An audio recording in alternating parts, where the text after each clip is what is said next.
नमस्कार साथियों और मेरे प्यारे विद्यार्थियों, आप लोगों का यूनिक हिंदी ज्ञान चैनल में स्वागत है। मैं आप लोगों के लिए आज एक नया टॉपिक को लेकर के उपस्थित हुआ हूं, जिस टॉपिक का नाम है वाक्य विचार। वाक्य विचार का फर्स्ट पार्ट में हम लोग देखते हैं कि इसके अंतर्गत हम क्या क्या पढ़ने को मिलता है। चलो वीडियो शुरू करते हैं, आज कुछ नया सीखते हैं। तो यहाँ पर हम पहले देखते हैं कि आखिर ये वर्ण विचार क्या है। परिभाषा की तरफ बढ़ते हैं और इसमें हम इसको जानने की कोशिश करते हैं। जैसा कि हमने आप लोगों को पहले भी वर्ण विचार और शब्द विचार के बारे में हमने वीडियो बनाए हैं, और जो लोग उस वीडियो को नहीं देखे हैं उस वीडियो का लिंक डिस्क्रिप्शन बॉक्स में दे दिया हूं, वहां जा करके लिंक ओपन करके उस वीडियो को देख सकते हैं, जिससे आपको इसके वर्ण विचार और शब्द विचार के बारे में विस्तृत जानकारी हासिल हो जाएगी। तो आज हम इस टॉपिक के वाक्य विचार के बारे में जानकारी हासिल करते हैं। इसकी देखते हैं परिभाषा क्या है। तो हम सभी लोग जानते हैं कि भाषा की जो सबसे छोटी इकाई है वो क्या है, वर्ण है, और वर्णों के जो समूह हैं उनसे क्या बनते हैं, शब्द बनते हैं, और तथा शब्दों के सार्थक समूह से क्या बनते हैं, वाक्य बनते हैं।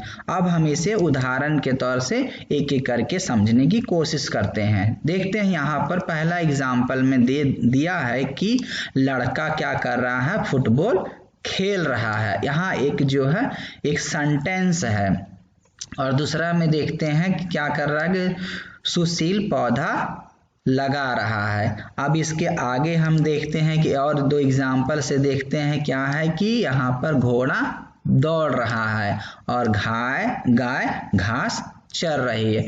तो यहाँ पर देखिए दोस्तों, यहाँ चार जो एग्जाम्पल हमने आप लोगों के सामने प्रस्तुत किए, ये जो है एक सेंटेंस है, ठीक है। ये हमने इसमें पहले ही इसका आपके बारे में बता दिया, वर्ण किसे कहते हैं और शब्द किसे कहते हैं। जो वर्ण से शब्द बनते हैं और शब्द से ही वाक्य का निर्माण होता है, यानी कि सेंटेंस बनते हैं। यहाँ पर भी आपको कई शब्दों के मेल से वाक्य का निर्माण हुआ है। आगे देखते हैं, ये सभी क्या है, वाक्य है। वाक्य में एक या अधिक शब्द हो सकते हैं, अतः ऐसा समूह जो कि पूर्ण रूप से अर्थ दे और भाव को प्रकट करे वो क्या कहलाते हैं, वाक्य कहलाते हैं। आगे बढ़ते हैं। अब इसका देखते हैं कि इसका वर्गीकरण, वाक्य का जो है अंग में क्या होता है, पार्ट्स ऑफ सेंटेंस, ये कितने प्रकार के होते हैं। तो ये दो प्रकार के होते हैं, एक होता है उद्देश्य और दूसरा होता है विधेय। उद्देश्य को जिसको बोलते हैं सब्जेक्ट, और विधेय मतलब होता है प्रेडिकेट। तो यहाँ हम देखते हैं कि हर एक सेंटेंस में जो है एक उद्देश्य होता है, या एक से ज्यादा उद्देश्य हो जाते हैं। तो इसमें कौन सा उद्देश्य है और कौन सा विधेय है, इसकी परिभाषा एक एक करके देखते हैं। तो पहला आ जाता है आपका उद्देश्य, जिसको इंग्लिश में जो है सब्जेक्ट के नाम से जानते हैं। तो उद्देश्य क्या है कि जिसके बारे में कुछ बताया जाता है वो क्या कहलाता है, उद्देश्य कहते हैं। अब जैसे एग्जाम्पल में क्या है, गगन खेलता है, राम दौड़ता है। तो इस दोनों सेंटेंस में क्या देखते हैं कि इन दोनों सेंटेंस में क्या है, गगन और दूसरे सेंटेंस में राम के बारे में बताया गया है, अतः ये क्या है, उद्देश्य है, ठीक है। और विधेय क्या है, तो विधेय के बारे में भी देख लेते हैं। वाक्य के उद्देश्य के बारे में जो कुछ कहा जाता है वो क्या कहलाता है, विधेय कहलाता है। जैसे देखते एग्जाम्पल में, जैसे गगन खेलता है और राम दौड़ता है। तो यहाँ इस वाक्य में जो खेलता है और दौड़ता है ये क्या है, विधेय है। विधेय का मतलब होता है प्रेडिकेट, या इसे यूं समझा जा सकता है कि वाक्य से उद्देश्य को अलग करने के बाद जो भी बचता है वो क्या है, विधेय कहलाता है। और कुछ उदाहरणों से इसको समझने की कोशिश करते हैं। पहला क्या है, देखिए कि सूर्य पूर्व दिशा में उगता है। तो एक सेंटेंस है, सूर्य पूर्व दिशा में उगता है। तो इस सेंटेंस में उद्देश्य क्या है, सूर्य है, और बाकी जो बचा शेष है वो क्या पूर्व दिशा में उगता है, ये क्या हो जाता है, प्रेडिकेट हो जाता है। सेकंड में देखते हैं कि दिनेश का भाई दिनकर इंजीनियर है, तो यहाँ दिनेश का भाई जो होता है ये उद्देश्य हो जाता है और इंजीनियर इसका विधि होता है। थर्ड में देखते हैं अयोध्या के राजा दशरथ के 4 पुत्र थे, तो यहाँ पर जो है अयोध्या के राजा दशरथ इसका उद्देश्य हो जाता है और इनके 4 पुत्र थे इसका विधि हो जाता है। अब हम बढ़ते हैं कि वाक्य के प्रकार यानी काइंड्स ऑफ सेंटेंस। तो यहाँ पहले हमने बताया है कि वाक्य के 2 अंग होते हैं, 2 पार्ट्स होते हैं, पहला अर्थ के आधार पर और दूसरा होता है बनावट या रचना के आधार पर। अब इसके वाक्य के आधार पर अर्थ के आधार पर कितने भाग होते हैं, तो वाक्य के आधार पर हो जाते हैं आपके टोटल होते हैं 8 होते हैं। तो यहाँ पर 8 कौन कौन से हैं, देखिए विधानवाचक वाक्य, दूसरा का है निषेधवाचक वाक्य नेगेटिव सेंटेंस, प्रश्नवाचक वाक्य इंटरोगेटिव सेंटेंस, संकेतवाचक वाक्य, उसके बाद संदेहवाचक वाक्य, फिर उसके बाद इच्छावाचक वाक्य, आज्ञावाचक वाक्य इंपरेटिव सेंटेंस और विस्मयवाचक वाक्य एक्सक्लेमेटरी सेंटेंस। इस प्रकार से हम देखते हैं अर्थ के आधार पर टोटल हो जाते हैं 8 और बनावट या रचना के आधार पर कितने होते हैं, तो 3 ही होते हैं। एक सरल वाक्य हो जाता है सिंपल सेंटेंस, दूसरा होता है संयुक्त वाक्य होता है कंपाउंड सेंटेंस और थर्ड होता है मिश्रित वाक्य जिसे कहते हैं कॉम्प्लेक्स सेंटेंस। लेकिन आप लोग के माइंड में ये चल रहा है कि अब अर्थ के आधार पर 8 है तो 8 को हम कैसे याद करें, तो बहुत टफ है। तो डोंट वरी, आप जो है यूनिक हिंदी ज्ञान चैनल में ये वीडियो देख रहे हैं तो हर एक चीज का इस हमारे पास सलूशन है। बहुत ही बेहतरीन तरीके से आप लोगों को इसके 8 के 8 भेदों को बहुत यूनिक के माध्यम से मास्टर की और ट्रिक से इसको बहुत इजीली समझ जाएंगे। चले देखते हैं आगे। अब इसका मास्टर की क्या दिखाता है, ट्रिक क्या है कि विधि के प्रश्न को सुनकर संकेत को संदेह हुआ। अब विधि क्या, विधि उसकी बड़ी बहन है, संकेत उसका छोटा भाई है और उसके पिताजी हैं। तो यहाँ पर 3 लोगों मिल करके हम इसको जोड़ करके एक सेंटेंस बनाए हैं और यही इसका ट्रिक है कि विधि के प्रश्न को सुनकर संकेत को संदेह हुआ, जिसका उत्तर देने की उसको क्या है इच्छा से पिता की आज्ञा पाकर विस्मय हुआ। अब जो है इसका बड़ी बहन जो उसको प्रश्न की, अब उसको संकेत को सुनकर उसको संदेह होने लगा। अब उसकी मन में इच्छा हुई कि उसका उत्तर दें, तो पिता ने आज्ञा दिया कि ठीक है उसका तुम उत्तर दो। तो इसको बड़ा आश्चर्य हो गया कि पिता ने आज कैसे हमके परमिशन दे दिया। ठीक है, अब इसी के तर्ज पर, इसी के ट्रिक के आधार पर ये कैसे बनता है एक एक देखिए।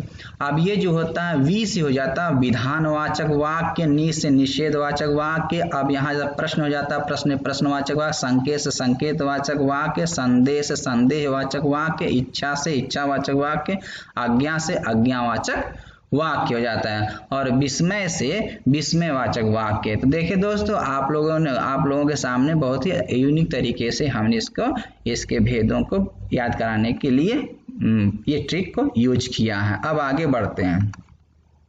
अब दूसरा क्या इसका देखते हैं। इसके अब इस विस्तृत रूप में इसके हम चलते हैं एक एक करके। विधानवाचक वाक्य क्या होता है, असर्टिव सेंटेंस, जिन वाक्यों में क्रिया के करने या होने की सूचना मिले, ठीक है ना, सूचना मिले, उसको क्या बोलते हैं विधानवाचक वाक्य उसको बोल देते हैं। ठीक है, अब इसको कैसे समझते हैं, इसको देखिए। सूचना मिल रही है, मैंने दूध पिया। इसने क्या कर रहा है, मम्मी ने पूछा कि तो क्या तुमने दूध पिया, इसने कहा कि हाँ मैंने दूध पिया। तो इसका सूचना, मम्मी क्या कर रहा है, सूचना दे रहा है, या कार्य करने या होने की सूचना देता है। यहाँ पर क्या कर रहा है, कार्य कर रहा है, दूध पीने कार्य कर रहा है। तो वर्षा हो रही है, तो यहाँ से क्या पता चलता है, अब बाहर वर्षा हो रही है, तो उसने कहा हाँ बाहर वर्षा हो रही है। अब पिता ने कहा कि राम क्या कर रहा, तो राम पढ़ रहा है, तो यहाँ क्या है, राम को सूचना दिया जा रहा है। तो यहाँ जहाँ पर सूचना मिले उधर विधानवाचक या कार्य हो वहां पर हो जाएगा विधानवाचक वाक्य। अब इसको देखते हैं निषेधवाचक वाक्य। निगेटिव सेंटेंस जिसमें ना जाए, जिस सेंटेंस में ना मिल जाए, आप आंख बंद करके समझ लिए कि यह क्या है, निषेधवाचक वाक्य के अंतर्गत आएगा। ना का भाव प्रकट करे, ठीक है ना। जैसे यहाँ मतलब मैंने खाना नहीं खाया, यहाँ तो बोल दिया कि यहाँ पर देख ही लेते हैं, देख सकते हैं कि यहाँ पर क्या दिया है कि मैंने खाना नहीं खाया। और सेकेंड में क्या है, तुम मत करो, यहाँ मना कर रहा है और यहाँ पर ना कर रहा है, यहाँ भी ना हो रहा है, यहाँ भी ना हो रहा है। तो ये दोनों जो है निगेटिव सेंटेंस के अंतर्गत आते हैं। अब आता है प्रश्नवाचक वाक्य, इंट्रोगेटिव सेंटेंस। इसमें क्या है, सीधे जान जाइए कि जिन वाक्यों में किसी प्रकार का प्रश्न पूछने का बोध होता है, ठीक है, उसे क्या कहते हैं, प्रश्नवाचक वाक्य उसे कहा जाता है, ठीक है। तो यहाँ पर क्या है कि जैसे तुम कहाँ गए थे, अब इसमें क्या कर रहा है कि क्वेश्चन कर रहा है, कहाँ भी कर रहा है, और लास्ट में इसको देख लीजिए क्वेश्चन मार्क रहे, तुम कहाँ गए थे, क्वेश्चन कर रहा है। राम क्या करता है, ठीक है, यहाँ भी क्वेश्चन कर रहा है। तो यहाँ जहाँ पर क्वेश्चन मार्क का चिन्ह रहे और वहाँ इजिली समझ सकते हैं कि वो क्या हो जाएगा, प्रश्नवाचक वाक्य के अंतर्गत वो आएगा सेंटेंस। थर्ड आ जाते हैं संकेतवाचक वाक्य। संकेत, जिन वाक्यों में एक क्रिया का होना दूसरी क्रिया पर निर्भर करता है उसे कहते हैं संकेतवाचक वाक्य। इसे कैसे समझेंगे, अगर वर्षा होगी तो फसल भी ठीक होगा, ठीक है। अब यहाँ क्या है कि यहाँ पर फसल किसके ऊपर डिपेंड है, वर्षा के ऊपर में डिपेंड है, ठीक है। अगर वर्षा होती है तो फसल कैसी होगी, फसल जो है ठीक होगी। यानी कि एक जो है एक क्रिया दूसरी क्रिया के ऊपर में डिपेंड है, तो उसको बोलते हैं संकेतवाचक वाक्य, संकेत कर रहा है। यहाँ क्या है कि आज अगर भैया होते तो सब ठीक होता, यहाँ भी क्या कर रहा है कि संकेत कर रहा है कि अगर भैया अगर यहाँ आज होते तो ये प्रॉब्लम ना होती। यहाँ भी संकेत कर रहा है भैया के ऊपर। तो इस प्रकार से इसको बोल सकते हैं कि किस सेंटेंस में आएगा, संकेतवाचक वाक्य में आएगा।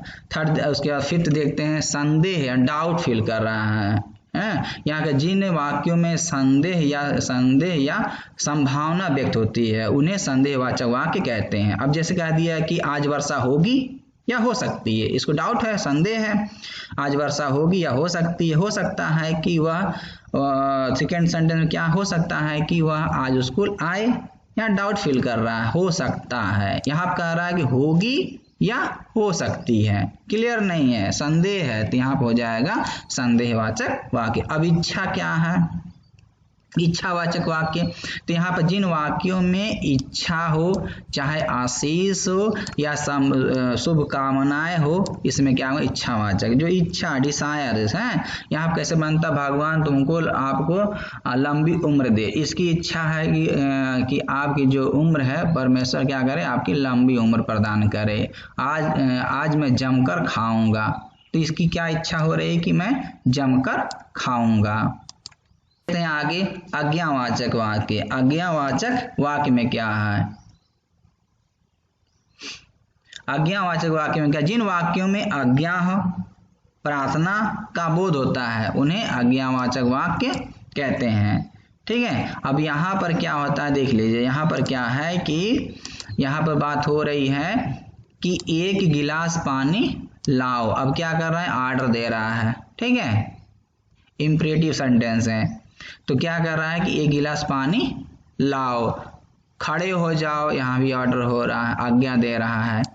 सर कृपया मुझे अंदर आने दीजिए, क्या कर रहा है, प्रार्थना कर रहा है। तो यहाँ आज्ञा और प्रार्थना का जहाँ बोध हो वहाँ पर आज्ञावाचक वाक्य कहलाता है। और इसके बाद आता है विस्मयवाचक वाक्य, एक्सक्लेमेटरी सेंटेंस। जिन वाक्यों से आश्चर्य, घृणा, क्रोध, शोक आदि का भाव प्रकट हो तो वहां पर क्या हो जाता है, विस्मयवाचक वाक्य कहलाते हैं वो सब। जैसे देख लेते हैं, और इससे क्या है, इस सिंबल से इसको हम लिखा जाता है, समझेंगे। जैसे बोलते हैं ना, शाबाश तुमने कर दिखाया। फिर बोलता, फिर इसमें दूसरा सेंटेंस में क्या, वाह तुमने बहुत अच्छा कार्य किया। तो इन दोनों वाक्यों में क्या है, शाबाश वाह, ये क्या हो जाता है, विस्मयवाचक वाक्य के अंतर्गत ये आते हैं। देखिए यहाँ पर हमने आप लोगों को वाक्य के बारे में पढ़ाया, वाक्य किसे कहते हैं और वाक्य के क्या अंग हैं, वाक्य कितने प्रकार के होते हैं, और इसे जो है ट्रिक, बहुत ही शानदार ट्रिक मास्टर की के माध्यम से इसे अच्छी तरह से समझने की कोशिश किए हैं। अब हम नेक्स्ट वीडियो में क्या है, इसका रचना के आधार पर जो वाक्य के भेद हैं, इसमें जो 3 भेद हमने आपको बताए कि इसमें हमने तीन बताए कि इसमें 3 है कि सरल वाक्य, उसके बाद संयुक्त वाक्य और ये मिश्रित वाक्य। इन रचना के आधार पर जो वाक्य के भेद आ रहे हैं ये तीनों, इन तीनों के बारे में बहुत ही जल्द नेक्स्ट वीडियो पार्ट 2 के लेकर के मैं आप लोगों के सामने उपस्थित हूँगा। देखिए अगर ये चैनल आप लोग के लिए हेल्पफुल साबित हो रहा है और आप लोग ऐसा ही और वीडियो देखना चाहते हैं तो हमारे चैनल को सब्सक्राइब कर सकते हैं और इस वीडियो को लाइक कर सकते हैं और अपने दोस्तों यार के संगे शेयर कर सकते हैं। बहुत ही जल्द मैं आप लोगों के सामने इसी सब वाक्य विचार के सेकेंड पार्ट को लेकर के उपस्थित होऊंगा। तब तक के लिए धन्यवाद। ठीक है बाबू। और